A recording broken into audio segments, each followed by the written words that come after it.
Welcome to my channel. Chhatrashaya Republic School presents.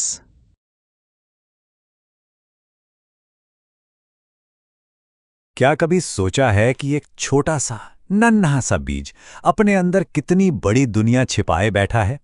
आज हम बीजों के इसी रहस्यमयी जीवन से पर्दा उठाएंगे। देखेंगे कि कैसे ये नन्हे दाने सफर करते हैं, सोते हैं, जागते हैं और यहाँ तक कि इतिहास भी बना देते हैं। और हमारी ये कहानी शुरू होती है एक बहुत ही आम सी जगह से, एक रसोई से और एक कटोरी चने से। सुनने में अजीब लगता है ना? लेकिन यही वो चना है जो हमें एक छोटी सी भूल से होते हुए बीजों के एक बहुत बड़े रहस्य तक ले जाएगा। तो चलिए मिलते हैं गोपाल से, एक ऐसा लड़का जिसकी एक छोटी सी गलती ने हमें बीजों के बारे में बहुत कुछ सिखा दिया। हुआ ये कि गोपाल की माँ ने उसे 2 कटोरी चने भिगोने को कहा, पर गोपाल को लगा कि ये तो बहुत कम है, तो उसने 4 कटोरी भिगो दिए। अब अगली सुबह क्या हुआ होगा? अरे, चने फूल फूल कर बर्तन से बाहर छलक रहे थे। उसकी माँ ने भी इस गड़बड़ी का एक बढ़िया हल निकाला। उन्होंने आधे चनों को एक गीले कपड़े में बांध दिया ताकि वो अंकुरित हो जाएं। और बस यहीं से हमारी वैज्ञानिक खोज की शुरुआत होती है। गोपाल की इस कहानी ने अनजाने में ही हमें एक बहुत बड़े सवाल के जवाब की तरफ धकेल दिया कि आखिर एक बीज को जागने के लिए यानी अंकुरित होने के लिए क्या चाहिए होता है। तो ये जो बीज का अंकुरित होना है, ये कोई जादू है या इसके पीछे कोई सीधा साधा विज्ञान छिपा है? चलिए एक छोटे से प्रयोग से इसका पता लगाते हैं।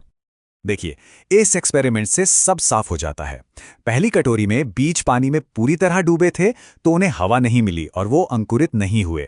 तीसरी कटोरी में हवा तो थी पर पानी नहीं था, तो भी कुछ नहीं हुआ। लेकिन दूसरी कटोरी, वहां बीजों को गीले कपड़े से नमी भी मिली और हवा भी, और नतीजा बीज अंकुरित हो गए। तो ये साबित हो गया बीजों का अंकुरित होना कोई जादू टोना नहीं है, बल्कि एक पक्की रेसिपी है, एक विधि है। अगर सही चीजें सही मात्रा में मिले तो बीज जरूर जागेगा। और इस रेसिपी में जो सबसे हैरान करने वाली बात है वो ये है कि बीज को शुरू में उगने के लिए मिट्टी या धूप की जरूरत होती ही नहीं है। उसे बस 2 चीजें चाहिए, थोड़ा पानी और थोड़ी हवा। मिट्टी और धूप का काम तो बाद में आता है, जब नन्हा पौधा बड़ा होने लगता है। और विज्ञान की भाषा में बीज के इसी नींद से जागने की प्रक्रिया को अंकुरण या जर्मिनेशन कहते हैं। ये वो पल है जब एक बीज अपनी जिंदगी की असली यात्रा शुरू करता है। अच्छा, तो बीज जाग तो गया, अब क्या? अब शुरू होता है उसका अगला मिशन, यात्रा करना। आपको पता है, पौधे भले ही एक जगह पर खड़े रहते हैं, पर उनके बीज बड़े घुमक्कड़ होते हैं, दुनिया भर की सैर करते हैं। पर कैसे? अरे, इनके तरीके भी बड़े कमाल के हैं। कुछ बीज हवा में पंख लगाकर उड़ जाते हैं, कुछ सोयाबीन की तरह अपनी फलियों से पटाखे की तरह फूटकर दूर जा गिरते हैं, कुछ पानी पर तैरते हुए निकल पड़ते हैं, और कुछ तो सबसे जुगाड़ू होते हैं, वो जानवरों या हम इंसानों पर चिपककर मुफ्त की सवारी कर लेते हैं। और इसी मुफ्त की सवारी से जुड़ी एक बहुत ही दिलचस्प कहानी है। एक आदमी अपने कुत्ते के साथ सैर से लौटा और वो ये देखकर हैरान रह गया कि उसके कपड़ों पर और कुत्ते के बालों पर हर जगह छोटे छोटे कांटेदार बीज चिपके हुए थे। ये बात है साल 1948 की। उस आदमी का नाम था जॉर्ज मेस्ट्रेल। उन्होंने उन बीजों को फेंकने के बजाय माइक्रोस्कोप के नीचे देखा, और उन्होंने जो देखा उससे एक क्रांति आ गई।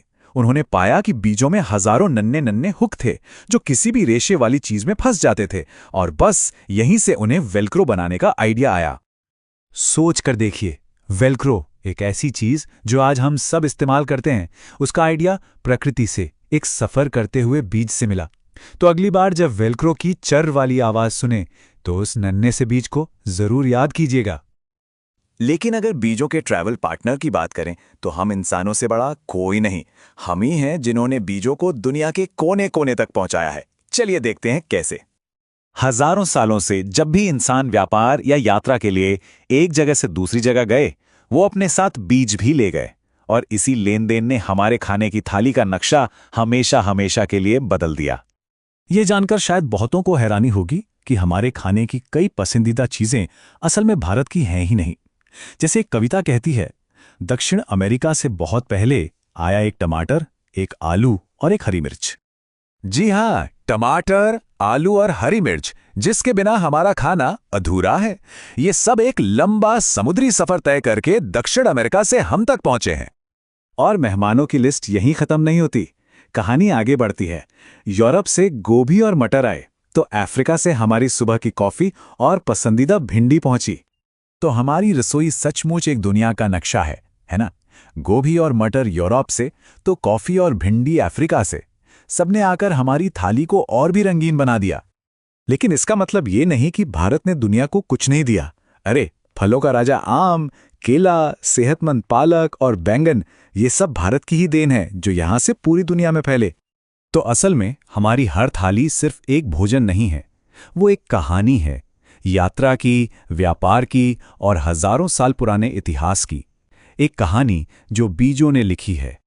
तो ये सब जानने के बाद एक सवाल मन में जरूर उठता है कि अगर हमारी थाली में पूरी दुनिया की फसलें मौजूद हैं, तो फिर एक असली देशी भोजन क्या होता है, कैसा दिखता होगा?